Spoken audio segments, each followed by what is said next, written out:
Hello, everybody. Welcome back to No Trailers Allowed, my movie and streaming show podcast where I do not watch trailers beforehand. I'm your host, Jersh.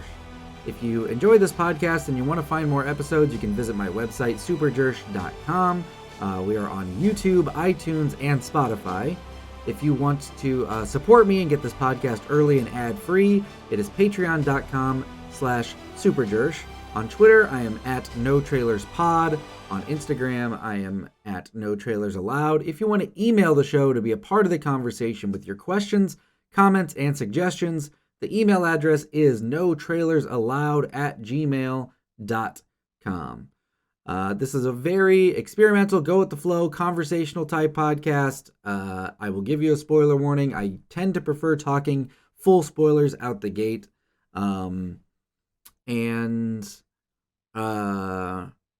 Yeah, as far as like entertainment news and movie news, I had this idea in my head that I would always have a news segment, but I feel like I don't want to be beholden to that. I don't want to have to talk about things that I don't want to talk about, because if I'm not interested, you're not going to be interested. So every little minuscule piece of entertainment news that gets shoved out of the internet and into our eyes and ears, I'm not going to talk about, because I'm just here to talk about my thoughts on movies and streaming shows. I'm not here to try to do anything more or less than that, and hopefully you get some entertainment out of it too. So, being your resource for entertainment news or being a prognosticator and commenting on every single piece of entertainment news, it's not going to be me.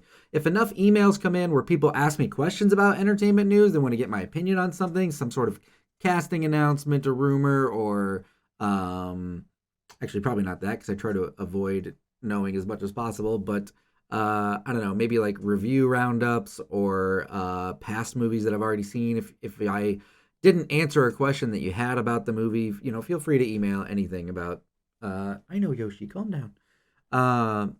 Anything and everything movie and streaming show related here, and I will check it out. So on this episode, I'm going to talk about Don't Look Up, which was co-written and directed by Adam McKay of Anchorman and Step Brothers fame.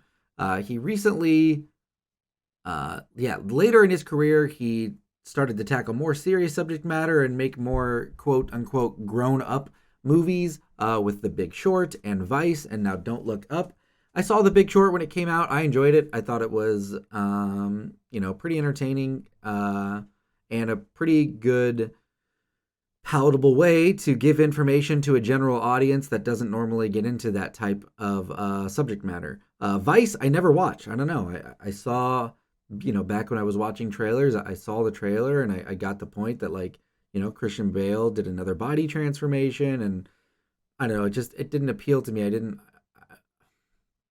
It just didn't interest me. I don't know. I just never got around to watching it. I might watch it now. I don't know. Anyways, yeah, full spoiler warning for Don't Look Up. It's been out for a few weeks now, and if you haven't seen the movie, at the top I will say I do recommend watching it. It's on Netflix. It's a couple of hours. Overall, I would recommend watching the movie, but I am going to go ahead and, not try to avoid spoilers. I'm just going to kind of talk about the movie as I see fit. Overall, wait, I always, I don't know, I will stop doing this at some point, but while it's fresh, while this is quote unquote a new podcast, even though I've been talking about movies like for years in various podcast forms and on game streams and stuff, I will reiterate that, not only do I not watch trailers, I don't read the synopsis, I don't look up the cast, I don't even like to know what genre a movie is. I want the movie to speak for itself, I want the story to unravel itself, and I want to learn about the characters as they reveal themselves in the movie. I don't want to see, I don't want to read about a blurb about something that happens, in a plot summary, and that's what they give away 40 minutes into the movie. The first 30 minutes when you're world building, you're like, what is this? And then the plot summary gives away like the inciting incident or whatever. I try to preserve the experience. As I've started to do that, movies have become more enjoyable to me, more interesting. I think I like movies more than other people like movies now. I personally like movies now more than I have in like the past 5 or 10 years. Because they're not being spoiled for me, So I did not have any idea what this movie was about. The only thing that I knew was that Leo was in it because he was on the thumbnail for when I pressed play on the movie, and I think I saw Jennifer Lawrence's name in the cast list. Plus, she shows up in like the first 10 seconds. She's like maybe one of the first characters we see.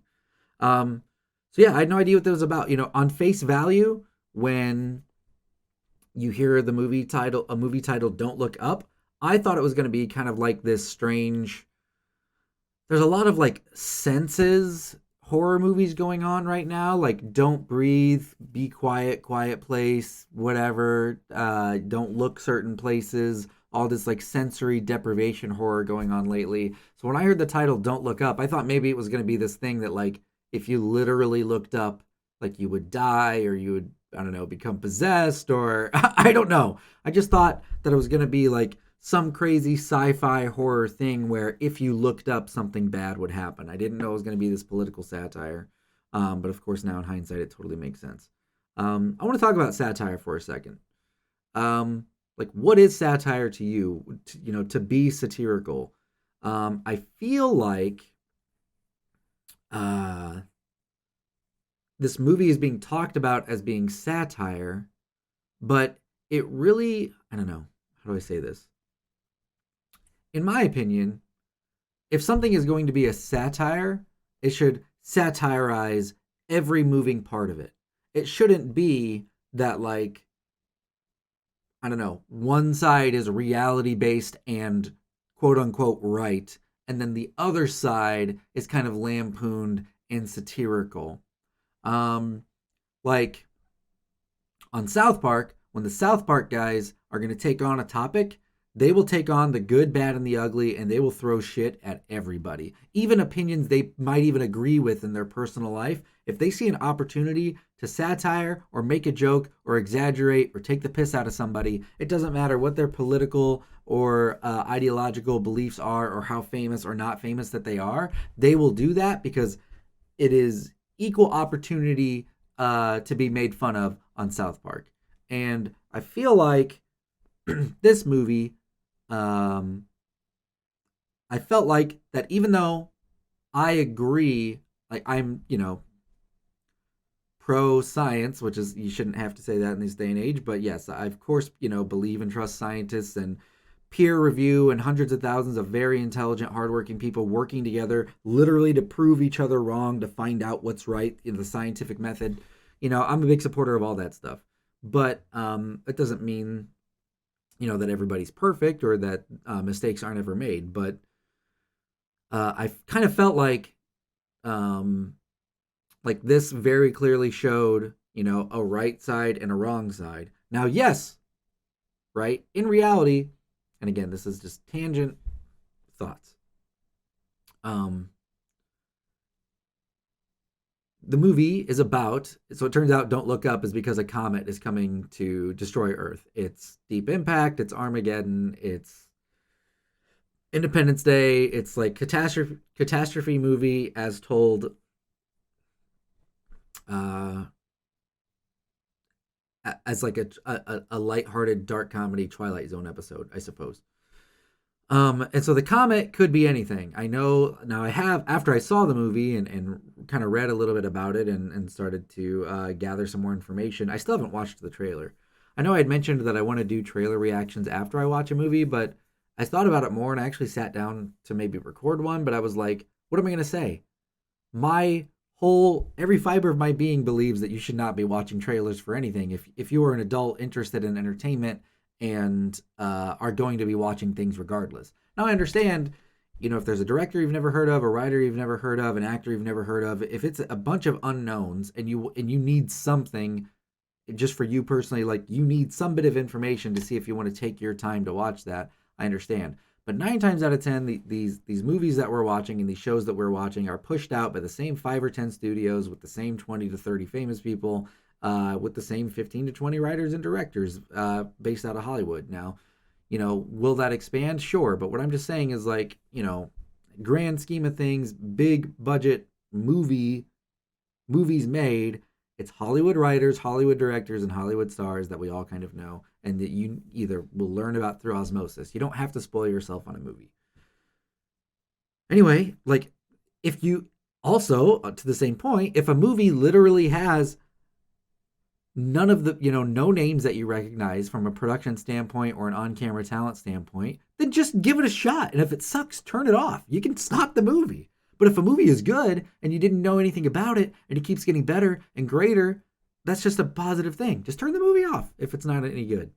You're allowed to do that too. There's a lot of movies out there. Anyway, so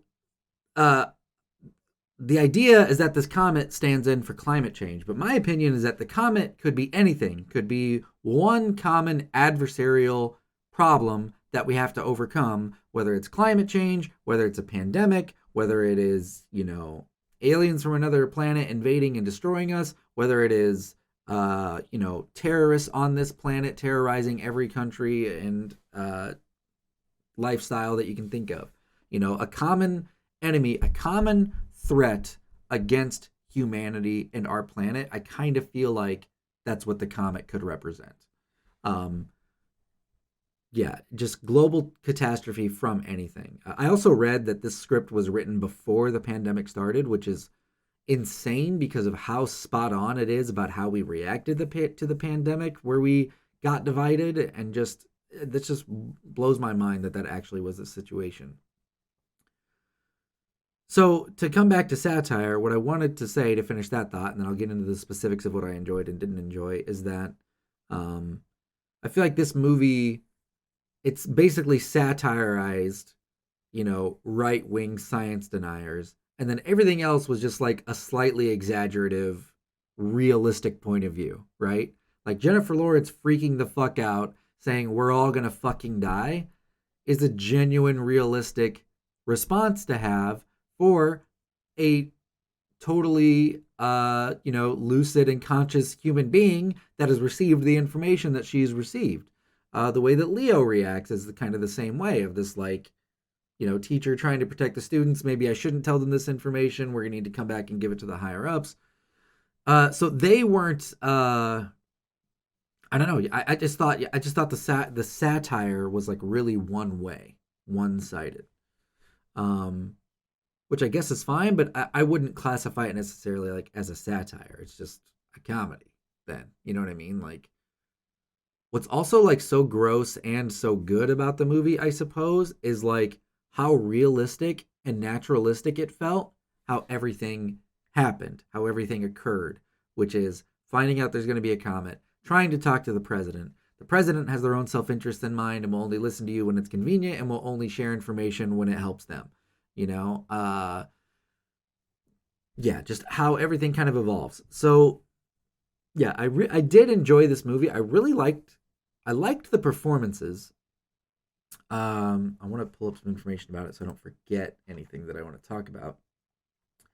I will say, from a plot perspective, this is a very plot light movie. Like, what you learn about this movie in the first 30 seconds is the same thing they're talking about up until about an hour into the movie. There is not a progression of plot and story development. This is really kind of a character study piece. Like, okay, here's the situation, a comic is coming. Now, let's spend time in the lives of all these different characters and see how different human beings would react with this information. It wasn't oh, there's going to be a comet, but plot twist this at the end of the first act, plot twist this at the middle of the movie, plot twist this towards the end. Now, eventually, once they start getting to solutions to destroy the comet, which again, the first attempt to launch with Ron Perlman happens at like an hour into the movie, when the movie is almost half over. So the literal first half of this movie is character and not plot. So it did feel a little bit slow there. Now, thankfully, the characters that you're spending time with are very entertaining and interesting, and there are diverse perspectives, right? You've got the right wing, the left wing, the people that don't care, the people that just want to watch their pop stars, the pop stars themselves. Ariana Grande's in this movie. She was fine.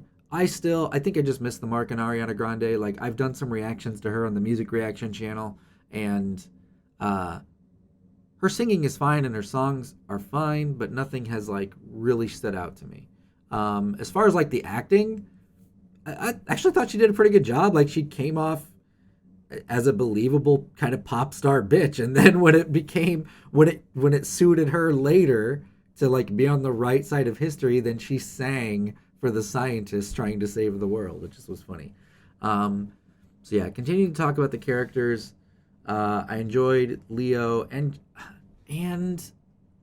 uh, Jennifer Lawrence. Thought Meryl Streep was great, very funny. I thought Jonah Hill at first was kind of this grating. Of course, Jonah Hill was cast here because you're just playing Jonah Hill. Like it kind of really reminded me of This Is the End. Like it almost felt like he was playing just like a smug, spoiled right wing brat version of himself. But then like, and maybe at the end of the day that is what he played, but he did it really well. And as the movie went on, and as you learned more about that character, his relationship with his mom, and his actual genuine kind of disdain or contempt for Jennifer Lawrence's character and really just the scientists on that side at large, I thought that kind of really unraveled itself really wonderfully in an entertaining way.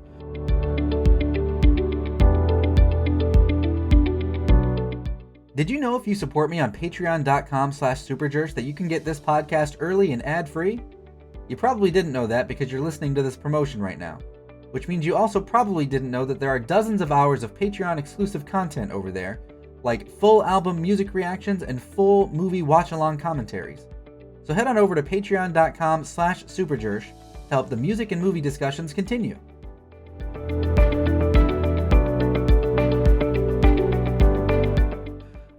Leonardo DiCaprio had a great character arc here with this, this nervous, bumbling student science teacher who gets thrust into the public eye and gets caught up in the media storm and, has an affair, cheats on his wife, has to come to terms with what's most important to him and gets everybody together and has that, dinner scene at the end, which I'll talk about in a little bit.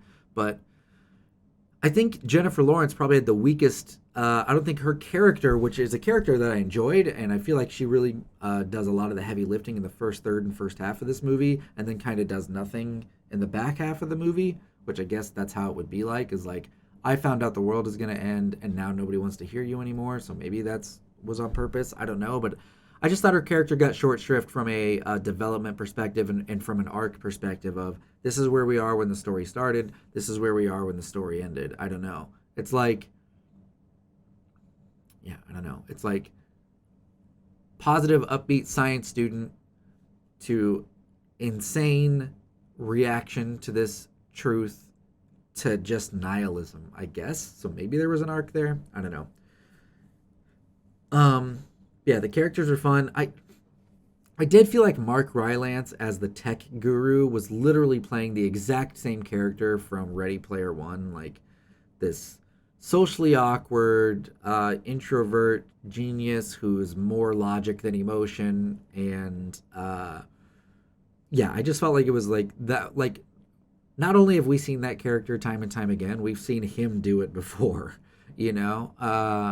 So and again, I guess it's true to life because that's what all these tech giants are, is these, highly intelligent, highly introverted, slightly socially inept people, just, focused on their thoughts and the development and the progress of ideas and tech.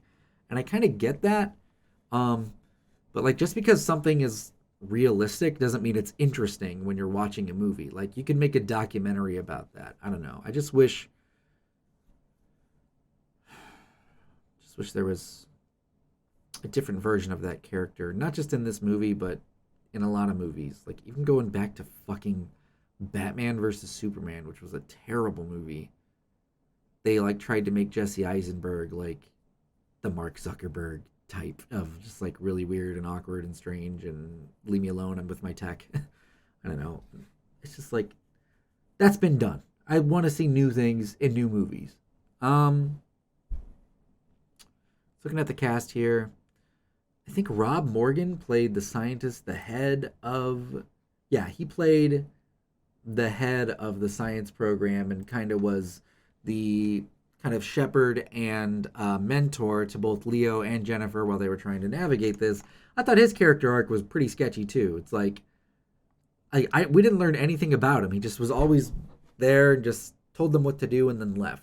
Like, did he have a family? Did they mention that? I don't know. Why is he at the end of the world eating dinner with Leo and not with his own wife and children? I could have missed that, but I just thought that was strange. This was like third wheeling the whole movie. Like, well, I don't have much place else to go. I suppose I'll just be with you if it's cool. Like, I don't know. I thought that was strange. Timmy Charizard is in this movie. I think he is a terrible actor, and there's not an ounce of charisma or talent within him. And the more that I see, the more I'm sure of that. This was a nothing trying to be weird character that was just boring paste on diet cardboard of nothingness. And I'm going hard in the paint here in my criticism of it because um, I don't know. I just feel like storytelling is special and being entertaining for a living is special. Acting for a living is special. And when you're going to get these opportunities, and people are going to get these opportunities, again, this is all subjective, but you want to feel like, even though not a single human being in the world deserves the wealth that a lot of single human beings in the world have, you still want that mind trick in your mind like, yeah, this person is talented. This person is performing and acting. They're speaking a different way. They're acting different mannerisms. They're whatever it is, costume, makeup, digital change, whatever. And it's just everything that I see that kid in is just the same boring, emotionless drab that I just immediately, I'm not even immediately angry. I'm immediately nothing. I don't care anymore. Yeah. Ron Perlman in his little kind of like cameo role of this like old school slightly racist, slightly misogynistic NASA hero who wants to share his personal beliefs with the world while he's flying up into the sky. I thought that was all hilarious. Um, and then, yeah, I thought Melanie Linsky was actually did a pretty good job in a smaller supporting role as Leo's wife. I really liked her arc of being a really good mom and wife and finding out he was cheating and standing up to him, embarrassing him in front of Kate Blanchett, and at the end of the world accepting him back. I thought Kate Blanchett was terrific. There was something about Kate Blanchett's teeth and Mark Rylance's teeth that I think were obviously their veneers, but I don't know if that's just because that's just their real life veneers or if that was like a personal choice because it was a character choice for these types of characters in this movie. I feel like both are believable and possible. It did slightly distract me when they first would start speaking in scenes. It did go away a little bit, but it did kind of distract me. Um, but yeah, I thought the Kate Blanchett character was fantastic. I actually loved her and Tyler Perry in this movie. I thought they had really great chemistry as co-hosts. I usually can't stand Tyler Perry. I've never. When I say I can't stand Tyler Perry, I mean the idea of put my name on everything. It's all about me. Blah blah blah. Don't let the story speak for itself. Don't let the movie speak for itself. Just remember, Tyler Perry put you here. Tyler Perry presents a Tyler Perry motion picture written and directed by Tyler Perry, a Tyler Perry film. I just personally that stuff gets on my nerves because even in my own creative endeavors and the independent movies that I've written and directed, I just do the credits to do the credits. Give credit where credit is due, but the last thing in the fucking world I want you thinking about is that human beings made this movie. I want you to just watch the movie, get lost in the movie, enjoy the characters, get wrapped up in the story, and when it's done, say that was a good job. And if it was such a good job that you care about the people that made that thing, you can look us up. Google's right there. Um, yeah, Meryl Streep was awesome. She did a really good job as again this right wing, almost like female Trump esque uh, character that was again not oblivious or unintelligent. In fact, very intelligent and very manipulative and utilizing the information for their gain. So in that way, I thought that it maybe didn't talk down to the people who are anti-science and basically anti-reality. I did think that I think that there is a lot of intelligence in science deniers, and they use that intelligence to undermine the truth in really creative and nefarious ways. Um, yeah. So from the character perspective, it was great. Cinematography, it looked like a Netflix movie. I don't know if Netflix came in at the end, if it was produced with another studio and then they bought the distribution rights, or if they actually produced it from the ground up. But it was a Netflix quality movie, which was, it felt like very little sets actually exist, maybe a lot of green screen, and not a ton of like memorable camera movements or shots from a visual perspective. When you think about cinematography and how film is a visual medium, and how it looks matters, and the decision that they make matters, the decisions that they make to show you what to show you visually matters, like, the T-Rex eye in Jurassic Park, or the hallway sequence in Inception, or the semi-flip in The Dark Knight, or even smaller, less actiony films like M. Night Shyamalan films, where how he reveals characters or reveals information that the characters are taking in. A lot of thought kind of goes into his camera work. Say what you will about the plots and dialogue of the movies. The camera work is almost always interesting. There wasn't anything really memorable from a cinematography perspective here. Speaking of M. Night Shyamalan, I want to talk about the end scene really briefly. The dinner scene at the end really reminded me of Signs. The end of the world is going on around us, and we're just going to have a family dinner and enjoy the people in our lives. I felt like it was like straight ripped out of Signs, but it was its own version with more characters and a little bit more to say. I still do think that like that dinner scene in Signs is like probably, yeah, one of the best scenes that Shyamalan has ever put together, just from the stakes and the character perspectives and the family coming together. And Signs is just a really good movie. Watch Signs. But yeah, I thought this had a very similar vibes, and I liked how the movie did not come up with some magical solution after capitalism fucked us and selfishness and greed fucked us, and we were left to our own demise. It didn't come up with some last minute hero solution. It just said, no, this is the reality. This is what we're dealing with. This is what's going to happen. These decisions were made. These characters in positions of power failed to act, which is very likely what would happen in a scenario like this. And then, and so we died. And so what can we do when we're going to die? We are all going to die. We're all dying. From the minute you're born, you're dying, right? So, like, what are we going to do if we're going to die? The same thing we do every day. Make the most of it, live the best life that we can, and enjoy the things and the people that matter to us most. And that's what the family did at the end. And I thought it was a really great scene and a really interesting and rewarding way to end the movie. And I genuinely loved that simple Leo line of, we really did have everything. It really is not, it's kind of a double meaning. Like, yes, we literally had everything. We had the intelligence, the technology, the financial resources, the know-how, everything we needed to be successful and probably stop this thing, and we didn't do it anyway because of greed. On another level, we actually had everything is also, it's another message of, be thankful for what you have and appreciate the people in your lives, and don't get caught up in all the things that don't really matter. And I thought that was an interesting sentiment too. Like, from a comedy perspective, I didn't laugh a ton throughout this movie, calling it a comedy. I guess it's more of like a farce, where it's just like this kind of amplified, exaggerated situation that you're just entertained to go along the ride with these characters. But the general bit where he charged them for stuff, and then they kept doing callbacks. Like, a lot of movies have running gags like that. The MacGruber license plate, the movie Dumb and Dumber with Jim Carrey has like running gags with what is it?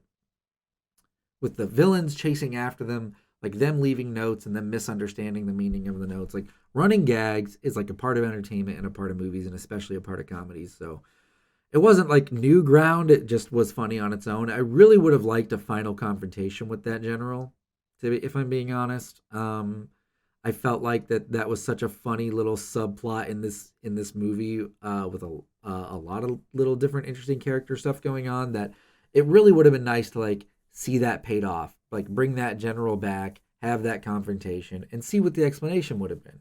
I thought that would have been really funny. So, you know, and I haven't talked about the plot because again, it's a full spoiler discussion, so I'm assuming you've seen it. But again, the plot is we're gonna die. A realistic look at how different political and religious parties would look at that information, how you would be told to deny it, how you would be told to accept it, and the ramifications of action and inaction. And so overall, it was a movie that I enjoyed, and I'm really glad that I watched it. I'm always glad that I didn't watch the trailer. I can't imagine what this trailer gives away. It probably gives away that there's a comet, that they go on a media blitz, that Leo kisses Kate Blanchett and they have an affair and he becomes like, it probably gives away every meaningful character beat and arc throughout the movie. Maybe I'm wrong. I actually haven't watched the trailer yet. But yeah, so the movie ends, the comet lands, the Earth blows up, and there's no getting away from that. But of course, the greedy self-interest millionaire/billionaires have an escape route. Meryl Streep leaves Jonah Hill to die, and they go and cryo freeze for 20,000 years and go to a new Goldilocks planet, the Goldilocks zone, meaning, not too hot, not too cold, just right for human life, potentially with a water resource, the Goldilocks zone. And again, there was a beautiful setup and payoff where Mark Rylance's character, tells Meryl Streep, "We know how you're gonna die. It's from a Brontotalk or something. It's like this weird dinosaur derivative name that doesn't make any sense in the moment. Like, that's weird, that's strange." And then you get to the end of the movie, they go to this, alien planet inhabited by other life to try to start over anew. And the first thing that happens to Meryl Streep, which was that really Meryl Streep naked or was that a body double? I'm just curious. But the dinosaur, like the Brontotalk or whatever, just immediately attacks her and kills her, and that's how she dies. So I thought that was, there was a lot to like in this movie. The plot, I wish there was a little bit more plot development, and I wish Jennifer Lawrence's character got to do a little bit more in the second half of the movie. And I wish Timmy Charizard was not in this movie and was not in any movies. So those are my thoughts on Don't Look Up, an overall pretty great movie that was held back by a little bit of the failure to satirize everybody involved and really make fun of everybody, and that kind of had a plot that really stalled for the first half of the movie, for the first 2/3 of the movie, but was thankfully saved by the great performances, the fun doomsday dark comedy premise, and kind of the thoughts and ideas it gave me towards the end about, paying attention to the world around us, taking in information, whether it makes you feel good or not, as long as it's seeking the truth and truthful, and appreciating the things that mean the most to you in life. So yeah, overall, I'm super glad that I watched it. If you enjoy this podcast, reminder, I can be found on YouTube and Spotify and iTunes. You can find more episodes of No Trailers Allowed on my website, superjersh.com. I'm on Twitter at NoTrailersPod. I'm on Instagram at NoTrailersAllowed. To email me and be a part of the conversation with your questions, comments, or suggestions about movies I have or haven't discussed, the email is notrailersallowed@gmail.com. As always, thank you for watching or listening. Until next time.